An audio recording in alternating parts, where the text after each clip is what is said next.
என் இனிய உறவுகளே, நாம் இன்று சனிக்கிழமை 14 செப்டம்பர் மாதத்தில் இருக்கிறோம். திருச்சிலுவையின் மாட்சி விழா இன்று. நாம் தொடர்ந்து வாசித்து கொண்டு வரும் சங்கீத தொடர்ச்சி 42, 4, 5, 6, நீதிமொழிகள் 21, 10, 11, 12. முதல் வாசகம் எண்ணிக்கை 21, 4, 9 மற்றும் இரண்டாம் வாசகம் பிலிப்பியர் 2, 6, 11. தூய நற்செய்தி யோவான் 3, 13, 17. இன்றைய முதல் வாசகத்தில் ஏதேன் நாட்டை சுற்றி போகும்படி ஒரு மலையிலிருந்து இஸ்ரேல் மக்கள் செங்கடல் சாலையாக கடக்கப்பட்டனர். மற்றும் இரண்டாம் வாசகத்தில் பிலிப்பியர் கடவுள் வடிவில் விளங்கிய இயேசு கடவுளுக்கு இணையாயிருக்கும் நிலையை வலிந்து பற்றி கொண்டிருக்க வேண்டியதொன்றும் கருதவில்லை. ஆனால் தம்மையே வெறுமையாக்கி அடிமை வாழ்வை ஏற்று மனிதருக்கு ஒப்பானார். மனித உறவில் தோன்றி சாவை ஏற்கும் அளவுக்கு, அதுவும் சிலுவை சாவை ஏற்கும் அளவுக்கு கீழ்ப்படைந்து தம்மையை தாழ்த்தி கொண்டார். பாருங்கள், மேலே முதல் வாசகத்தில் பாம்பு கடித்து அவர்கள் சிலுவையை மோசையிடம் அழும்போது மோசை கடவுளிடம் ஜெபிக்கும்போது கடவுள் வாயால் இதை சொல்கிறார். ஒரு வெண்கல பாம்பை செய்து கம்பத்தில் பொறுத்து அதை உற்று நோக்கும் எவரும் உயிர் பிழைப்பான். அப்போது மோசை காலத்திலேருந்து சிலர் விக்கிரக ஆராதனைன்றாங்களே, அப்போ அது உருவாச்சா? நாம் சிந்திக்க வேண்டியது. அதேபோல் சிலுவை இரண்டாம் வாசகத்தில் சிலுவை சாவை ஏற்கும் அளவுக்கு தன்னையே தாழ்த்தி அவர் வெறுமையாக்கி அனைவரும் இயேசுவின் பெயருக்கு விண்ணவர் மன்னவர் கீழுலக அனைவரும் மண்டியிடுவர். தந்தையாம் கடவுளின் மாட்சிக்காக இயேசு கிறிஸ்து ஆண்டவர் என எல்லா நாவுமே அறிக்கையிடும்.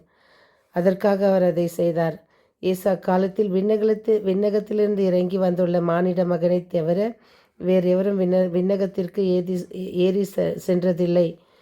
இயேசு நிக்கோதேமிடம் கூறியது, மானிட மகனும் உயர்த்தப்பட வேண்டும், அப்பொழுது அவரிடம் நம்பிக்கை கொள்ளும் அனைவரும் நிலை வாழ்வு பெறுவர். தன் ஒரே மகன் மீது நம்பிக்கை கொள்ளும் எவரும் அழியாமல் நினை வாழ்வு பெறும் பொருட்டு அந்த மகனையே அளிக்கும் அளவுக்கு கடவுள் உலகின் மேல் அன்பு கூர்ந்தார்.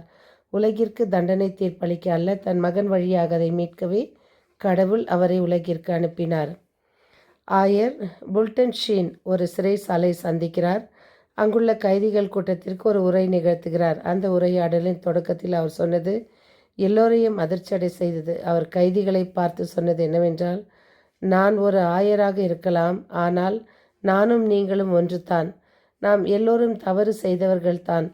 ஒரே ஒரு வித்தியாசம், நீங்கள் பிடிபட்டிருக்கிறீர்கள், எனவே சிறையில் இருக்கிறீர்கள். நான் இன்னும் பிடிபடவில்லை, எனவே வெளியில் இருக்கிறேன். பழி சொல்லும் உலகில் வழி சொல்லும் மனிதர்களாய் வாழ வேண்டும். குறைகளை சுட்டி காட்டி பெரியவர்களாக காட்டிக்கொள்பவர்கள் உண்டு. அவர்களின் நிறைகளை உயர்த்தி காட்டி பெரியவர்களாக்கி விடுபவர்களும் உண்டு. தன் கண்ணில் உள்ள மரக்கட்டை பற்றி கவலைப்படாமல் அடுத்தவர் கண்ணில் துரும்பை பற்றி பல மணி நேரம் பேசும் மனிதர்களா நீங்கள்? இயேசு இல்லாத சிலுவை அர்த்தமற்றது. இன்று சிலுவையின் மகிமை விழாவை திரு அவை கொண்டாடுகின்றது. ஏன் இந்த விழா இன்று கொண்டாடப்படுகிறது? கிபி 326 புனித லேனம்மாள் கல்வாரி மலையில் கண்டெடுத்த சிலுவைகளை ஒரு முடமான மனிதனை தொட செய்தார். எந்த சிலுவை தொட்டதும் நலம் கிடைத்ததோ அதுவே இயேசு சுமந்த சிலுவை என ஆண்டவரின் திருச்சிலுவையை கண்டுபிடித்தார். ரோமையில் உள்ள அரச மாளிகையில் சிலுவை வைக்கப்பட்டது. அந்த மாளிகை திருச்சிலுவை ஆலயமாக மாற்றப்பட்டது. உண்மையான சிலுவையில் ஒரு பகுதி எருசலேமுக்கு கொண்டு செல்லப்பட்டது. மரங்கள் பேசி கொண்டதாம். பாருங்க, ஒவ்வொரு மரமும் பேசி, அதுங்களுக்கும் உயிர் இருக்கு, வாய் இருக்கு என்பது நமக்கு தெரியும். இந்த மனிதர்கள் நம்மை கொண்டு எவ்வளவோ சிலுவைகளை செய்திருக்கிறார்கள். ஆனால் அவர்களை கொண்டு ஒரு இயேசுவை உருவாக்க முடியவில்லையே. நாம் சிந்திப்போம், நாம் இயேசுவாக மாற நாம் என்ன செய்ய வேண்டும் என்று. பாருங்கள், அன்னை மரியாளின் திருப்பெயர் விழா கொண்டாடப்பட்டது 12ஆம் தேதி. மரியாவின் திருப்பெயர் விழாவை 1684 அந்த ஆண்டில் திருத்தந்தை 11ஆம் கிளமெண்ட் அவர்கள் ரோமன் திருவழிபாட்டு நாட்காட்டியில் இணைத்தார். பின்னர் 2ஆம் வத்திக்கான் பொது சங்க திருவழிபாட்டு சீர்திருத்தத்தில் இவ்விழா நீக்கப்பட்டது. 2002ஆம் ஆண்டில் புனித திருத்தந்தை 2ஆம் ஜான் பால் அவர்கள் மீண்டும் அவ்விழாவை நாள்காட்டியில் சேர்த்தார். செப்டம்பர் 12 இன்று நாம் இன்று அல்ல, நேற்று முன்தினம் நாம் கொண்டாடினோம். இன்று 14.